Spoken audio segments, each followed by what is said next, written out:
Hi viewers, welcome to our channel. ప్రస్తుతం మనతో పాటు దాము బాలాజీ గారు సీనియర్ జర్నలిస్ట్ వారితో ఒకసారి మాట్లాడదాం. సార్ నమస్కారం. సార్ నమస్తే సార్, విజయసాయి రెడ్డి తర్వాత ఇప్పుడు మరో కొంతమంది కీలక నేతలు వైసీపీ నుంచి బయటకు వచ్చే ఛాన్స్ ఉంది అని అంటున్నారు సార్. అందులో ముఖ్యంగా కొడాలి నాని, రోజా ఇలా ఒక 10 మంది ఇప్పుడు వెళ్ళిపోతున్నారని కూడా వైసీపీ ఖాళీ అయిపోతుంది కూడా అంటున్నారు.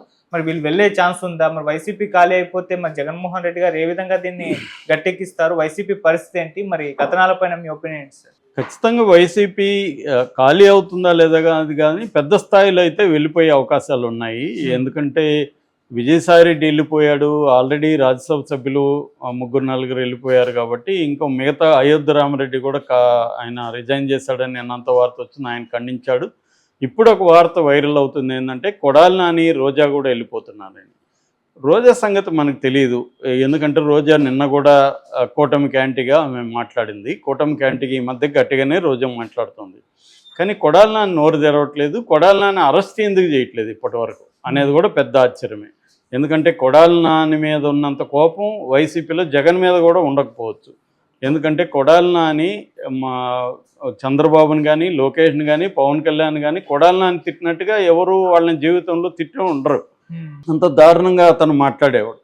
కాబట్టి వైసీపీ, తెలుగుదేశంలో, జనసేనలో కార్యకర్తలకు అందరికి కూడా రక్తం ఉడికిపోతుంటుంది కొడాలి నాని అంటే పేరు చెప్తేనే. అలాంటి కొడాలి నానిని 8 months అయినా కూడా ఎందుకు అరెస్ట్ చేయట్లేదు అనేది తెలుగుదేశంలో పెద్ద ప్రశ్న. అందుకనే ఒక వార్త ఏంటంటే కొడాలి నాని జగన్కి వ్యతిరేకంగా బయటికి వచ్చేస్తాడు అనేది అంటున్నారు. ఇందాక మాజీ మంత్రి డొక్కా మాణిక్య వరప్రసాద్ ఆయన మీడియాతో మాట్లాడుతూ విజయసాయిరెడ్డి ఎందుకు వెళ్ళాడంటే ఆంధ్ర శశికళ, మన ఆయన పేరేమి రామకృష్ణారెడ్డి, సజ్జల రామకృష్ణారెడ్డి పేరు ఆంధ్ర శశికళ అని పేరు పెట్టాడు. అక్కడ జయలలితకి శశికళ ఎలాగో ఇక్కడ జగన్కి సజ్జల అలాగా. శశికళ ఎలాగైతే జయలలిత కెరీర్ని రూయిన్ చేయడానికి ఆమె వంతు కృషి చేసిందో ఇక్కడ సజ్జల అలాగా రూయిన్ చేశాడు. సజ్జల వల్లనే విజయసాయిరెడ్డి వెళ్ళిపోయాడు. సజ్జల టార్చర్ చేస్తాడు అందరినీ. ఎందుకంటే ఇదే మాణిక్య ప్రసాద్ గతంలో వైసీపీలో ఉన్నాడు. ఆయన కూడా చాలా బాధపడ్డాడు. చివరికి నాకు ఎవరైనా అపాయింట్మెంట్ ఇప్పించండి అయ్యా బాబు జగన్తో అని కూడా ఆయన పబ్లిక్గా కూడా అడిగాడు. సో అందుకని ఇప్పుడు ఆయన కూడా అది చెప్తున్నాడు. అంటే వైసీపీలో అందరినీ ఇబ్బంది పెడుతున్నది సజ్జలే అనేది ఇప్పటికి కూడా అందరూ చెప్తున్నారు, వైసీపీ వాళ్ళు కూడా. కానీ జగన్ మాత్రం సజ్జల్ని దూరం పెట్టట్లేదు. ఇప్పటికీ సజ్జల్ని రైట్ హ్యాండ్ లాగానే ఉంటున్నాడు. జగన్ పతనానికి కారణం సజ్జలే అని అందరూ చెప్తున్నప్పటికి కూడా జగన్ మాత్రం బయట పెట్టట్లేదంటే జగన్ ఏమీ నేర్చుకోలేదు గతం నుంచి. జగన్ అలాగే బిహేవ్ చేస్తున్నాడు. అందువల్ల మొత్తం ఖాళీ అయిపోతారు అనేది మాణిక్య వరప్రసాద్ కూడా చెప్పాడు తెలుగుదేశం. అట్లాగే తెలుగుదేశం నుంచి చాలామంది కూడా ఇప్పుడు పోస్టులు పెడుతున్నారు. వాళ్ళందరూ కూడా ఏమంటున్నారంటే ఇటు జనసేన, తెలుగుదేశం, బీజేపీ కానీ డోర్లు ఓపెన్ చేస్తే అటు నుంచి మొత్తం వచ్చేస్తారు.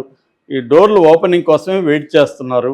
ఎందుకంటే ఇప్పుడే అందరినీ లాగితే జగన్కి సింపతి వస్తుంది, అందరినీ వీళ్ళకి అవసరం లేకపోయినా కావాలనే తీసుకుంటున్నారు అనేది ఒకటి. రెండు, వాళ్ళందరినీ తీసుకొని వస్తే ఇక్కడ జనసేనలో, తెలుగుదేశంలో ఉన్న నాయకులకి చాలామందికి ఇబ్బందులు వస్తాయి. ఎందుకంటే లోకల్గా ఆయా ఏరియాల్లో వైసీపీ నాయకులతో గత 5 ఏళ్లలో వాళ్ళు అనేక ఇబ్బందులు ఎదుర్కొన్నారు. వాళ్ళు ఇప్పుడు వచ్చితే వాళ్ళతో కలిసి వీళ్ళు పనిచేయడానికి రెడీగా లేరు. ఆల్రెడీ మనం చూసాము, చాలా చోట్ల జనసేన వాళ్ళు చాలా తీవ్రంగా వ్యతిరేకిస్తున్నారు, వైసీపీ వాళ్ళు వ్యతిరేకిస్తున్నారు, తెలుగుదేశం వాళ్ళు వ్యతిరేకిస్తున్నారు వాళ్ళు రావడం పట్ల. అందువల్ల కూడా వీళ్ళు ఓపెన్ చేయట్లేదు. ఓపెన్ చేస్తే మాత్రం వాళ్ళు వచ్చేస్తారనేది టాక్ నడుస్తుంది. సో ఇప్పుడు కొడాలి తర్వాత వల్లభనేని వంశీ ఇంకొంత మంది కూడా బయటికి వచ్చేసే అవకాశం ఉంది. అంటే ఒకవేళ తెలుగుదేశం, జనసేన డోర్స్ ఓపెన్ చేయకపోయినా మేము రాజకీయాల నుంచి విరమించుకుంటున్నాం అని చెప్పైనా బయటకు వచ్చేస్తారు. ఎందుకంటే మనం పోసాన్ లాంటి వాళ్ళని చూసాం రాజకీయాల నుంచి విరమించుకుంటున్నారు. వీళ్ళందరిది కూడా మనం నమ్మలేం. మళ్ళీ జగన్ వస్తాడు అనుకుంటే అటు జంప్ అవుతారు, వీళ్ళు మళ్ళీ రాజకీయాల్లోకి వస్తారు. కానీ ఇప్పుడు పరిస్థితి ఏంటంటే వైసీపీ చాలా కష్టాల్లో ఉంది. ఆల్రెడీ కేసులో ఒక పక్క చాలామంది జైళ్ళల్లోకి వెళ్ళిపోతున్నారు, ఇంకొంతమంది బయటకు వచ్చేసే అవకాశాలు అయితే కనిపిస్తుంది. ఎందుకంటే వాళ్ళకి first preference Telugu Desam, next Janasena, next BJP, last preference Congress. Congress ఎందుకంటే అక్కడ అసలు ఉనికి పెద్దగా లేదు కాంగ్రెస్. ఎందుకంటే షర్మిల మొత్తం కూడా ఇప్పటికి కూడా జగన్ మీదనే ఆమె పోరాడుతుంది కానీ కూటమి మీద పోరాడలేదు. కాబట్టి కాంగ్రెస్కి అక్కడ ఎవరికి కూడా కాంగ్రెస్ మీద నమ్మకం లేదు. కాబట్టి కాంగ్రెస్లోకి రాలేదు. ఒకవేళ కాంగ్రెస్లోకి వెళ్ళినా వాళ్ళని కేసుల నుంచి ఇంకో దాని నుంచి షర్మిల కాపాడే పరిస్థితి లేదు. అందుకని వాళ్ళు ఏంటంటే ఒకటి కేసులను తప్పించుకోవాలి, రెండు వాళ్ళ వ్యాపారాలు సజావుగా సాగాలి. ఈ రెండు జరగాలంటే వాళ్ళు వైసీపీ నుంచి బయటికి రావాలి. ఒట్టిగా బయటకు వస్తే వీళ్ళేమి తీసుకోరు. వైసీపీకి నష్టం చేసే విధంగా వాళ్ళు మాట్లాడడం కానీ ఇవన్నీ చేయాలి. ఆల్రెడీ మనం చూసాము ఈరోజు ఇందాక ఢిల్లీలో ప్రెస్ మీట్లో విజయసాయి రెడ్డి వైసీపీకి నష్టం జరిగే విధంగా మాట్లాడుతున్నాడు. ఎందుకంటే గుండెపోటు వివేకానంద రెడ్డి హత్య కేసులో నాకు ఫస్ట్ గుండెపోటు అని చెప్పింది అవినాష్ రెడ్డికి రైట్ హ్యాండ్గా ఉన్న పక్కన ఉన్న వ్యక్తి చెప్పాడు అనేది ఆయన మీడియాతో చెప్పాడు. ఆ మేరకు అది మళ్ళీ ఆ కేసు బయటకు వస్తుంది. అవినాష్ రెడ్డి చంపాడు, అందుకనే అవినాష్ రెడ్డి గుండెపోటు తీరిని బయటకు తెచ్చింది అవినాష్ రెడ్డి.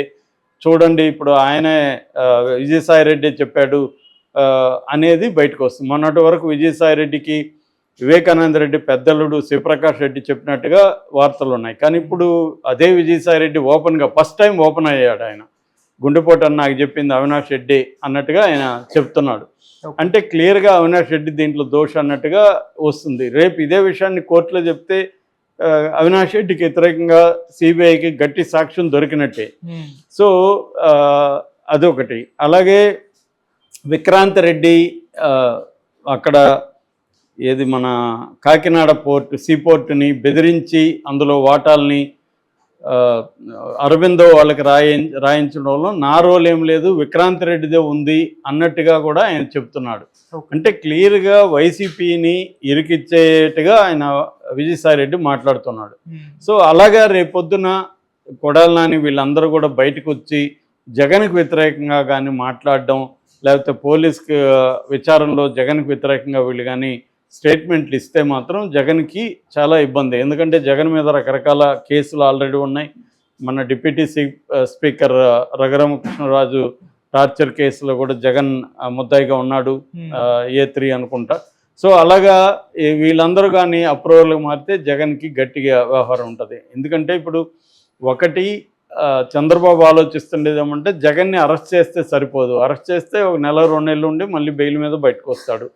అరెస్ట్ చేయకుండా కన్విక్షన్ పడే విధంగా ప్లాన్ చేయాలి అనేది చంద్రబాబుకున్న ఇది. ఎందుకంటే కన్విక్షన్ పడితే జగన్ పొలిటికల్ కెరీర్ సమాప్తం అయిపోతుంది. అప్పుడు లోకేష్కి ఎదురుండదు, పవన్ కళ్యాణ్ ఒకడే ఉంటాడు. పవన్ కళ్యాణ్తో పవర్ షేరింగ్ అనేది మనం మాట్లాడుకోవచ్చు. కనీసం వరస్ట్ అంటే లోకేష్ 2.5 సంవత్సరం, పవన్ కళ్యాణ్ 2.5 సంవత్సరం సీఎంలుగా ఉండేట్టుగా కూడా మాట్లాడుకోవచ్చు. ముందు జగన్ సంగతి చూడాలి అనేది చంద్రబాబుకు ఉన్నది. సో దీనికి కానీ బీజేపీ కానీ అంగీకరిస్తే చంద్రబాబుకి ఈజీ అవుతుంది. ఇప్పుడు విజయసాయిరెడ్డి ఎపిసోడ్ చూసినాక బీజేపీ కూడా దీంట్లో ఇన్వాల్వ్ అయిందా, బీజేపీ కూడా వైసీపీని తొక్కేసి ఆ ప్లేస్లోకి తాను పవన్ కళ్యాణ్ రావాలని ప్లాన్ చేస్తున్నారా అన్న డౌట్ వస్తుంది. ఇప్పటి వరకు జగన్ కాపాడింది బీజేపీనే. ఇప్పుడు జగన్ కాపాడాల్సిన అవసరం బీజేపీకి ఏముంటుంది? బీజేపీ కానీ ఒకసారి డిసైడ్ అయిందనుకో, జగన్ బలహీనంగా ఉన్నాడు, చంద్రబాబు స్ట్రాంగ్గా ఉన్నాడు, చంద్రబాబు మనకు అనుకూలంగా ఉన్నాడు, ఎక్కడ గట్టిగా మనకు యాంటీగా ఏమీ మాట్లాడట్లేదు, ఏమీ చర్యలు లేవు. రెండోది ఇండియా కూటమి వైపు చంద్రబాబు వెళ్ళే పరిస్థితి కూడా లేదు. కాబట్టి